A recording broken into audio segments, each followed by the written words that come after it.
Hello, welcome back. This video lesson is about some more advanced concepts on 2-5-1s, including what we play on minor 2-5-1s and the Phrygian dominant scale. So, when we approach minor keys, we play 2-5-1s a little bit differently. Normally, when you play a minor chord in jazz, it's usually modal, and we would play Dorian, or occasionally Phrygian, and now and again Aeolian. But all of those scales, all of those are derived from the major mode, from the sequence of major. All of those are derived from the sequence of major modes. They don't feature 5-7 chords. So when you go up the major scale in terms of chords, right, you have C major 7, it's chord 1, D minor 7 is chord 2, E minor 7 3, F major 7 4, and 5 is a dominant 7. And that means you can go 5-7, 1. Now these major mode related minor keys, so Dorian, Aeolian, Phrygian, don't have that. So in Dorian you'd have 1 minor, 2 minor, 3 major 7, 4 dominant 7, and 5 minor 6. Okay, so you don't have a native 5-7 chord in these minor keys. However, if you go to harmonic minor, the 5th chord in that sequence is a dominant 7th. And incidentally, it's because this scale features a natural 7th. So that natural 7th in C harmonic minor is a B natural, which is the major third of a G dominant 7th. So C harmonic minor has root, 2nd, flat 3rd, 4th, 5th, flat 6th, natural 7th, root. And now, if I play from G, which is the 5th, I get this.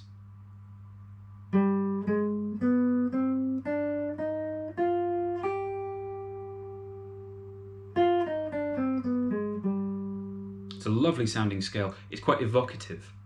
I hear some people refer to this as the Spanish scale or the gypsy scale in some circles, usually weird guitar teaching websites or whatever.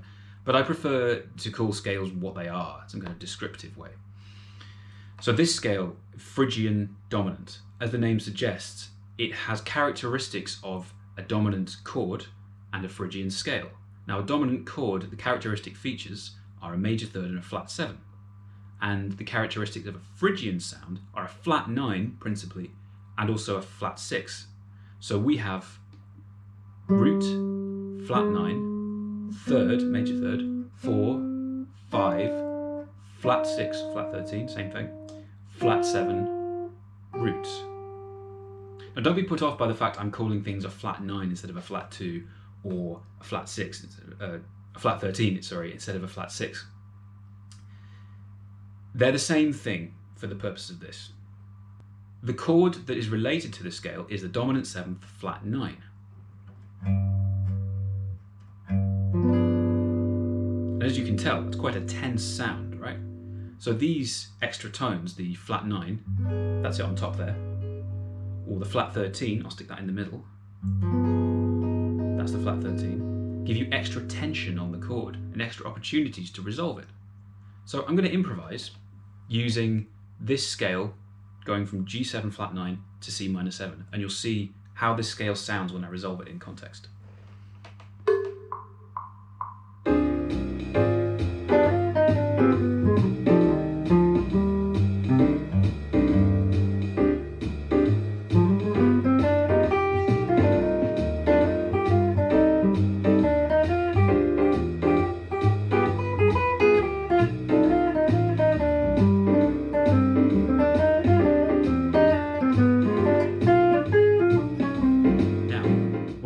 Cool things about this scale is that if you take the arpeggio for the G7 flat 9 chord, so that would be the root, the natural third, the 5th, the flat 7th, and the flat 9.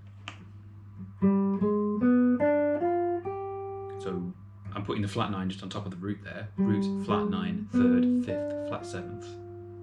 And if I take away the root, what I'm left with is this. Now, that might be a familiar sound. It's a diminished 7th arpeggio.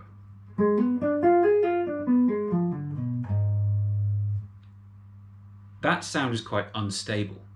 It's a series of notes separated by a minor third. So in guitar, it's just 3 frets away. This sound is really useful for creating interesting sounds over this dominant chord. And an interesting feature of this shape is that it's symmetrical. Because every note is the same distance away from every other note, the notes of a B diminished 7th chord are exactly the same as the notes of a D diminished chord, which are exactly the same as the notes of an F diminished chord, which are exactly the same notes as an A flat diminished chord. It's just the same notes in each one. So this means you can take this shape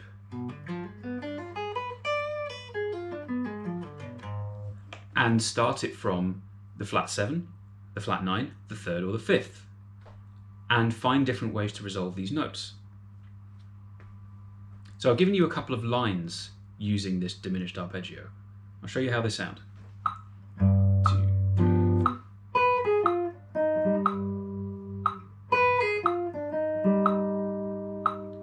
2, 3. 1, 2, 3, 4. 1, 2.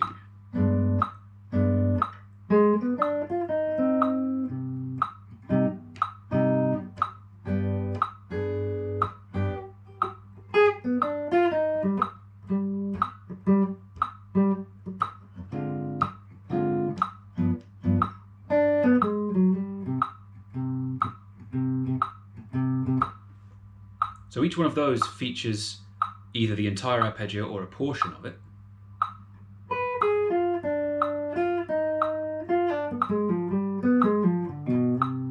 As you can hear, that naturally very tense sound gives you lots of possibilities for resolution. So I would recommend practicing starting this diminished arpeggio on certain notes and finding ways to resolve each individual one. So practice starting the diminished arpeggio maybe on the 5th and finding a way to resolve that tone, which is the major 3rd. And then you can do it from the flat 7. The tone you end up on is the D. You can resolve that to C, to E flat, or to C. So, or likewise from the flat 9, resolve it there, or from there, or from the 3rd to there, to the 5th, or if you want to be spicy, up to the natural 6. This kind of language is really prominent in bebop, particularly in Charlie Parker's playing. And a lot of people have transcribed his playing and then taken it into their own, and it's become a really important part of the jazz language. So if you listen to a lot of old school linear jazz like bebop, Charlie Parker, you'll hear this all over the place. Now, the other thing you can do with this dominant 7th flat 9 chord and the Phrygian dominant scale is stick it in major 2-5-1s as well. And that just brings over this extra bit of tension. And it's even more tense because in a major key, those notes are alien. The flat 9 and the flat 6, so in the key of C, that would be a flat 9 A flat and a flat 6 E flat. They're alien to the key signature, so they jump out even more. So it's worth practicing resolving these to a minor chord and to a major chord.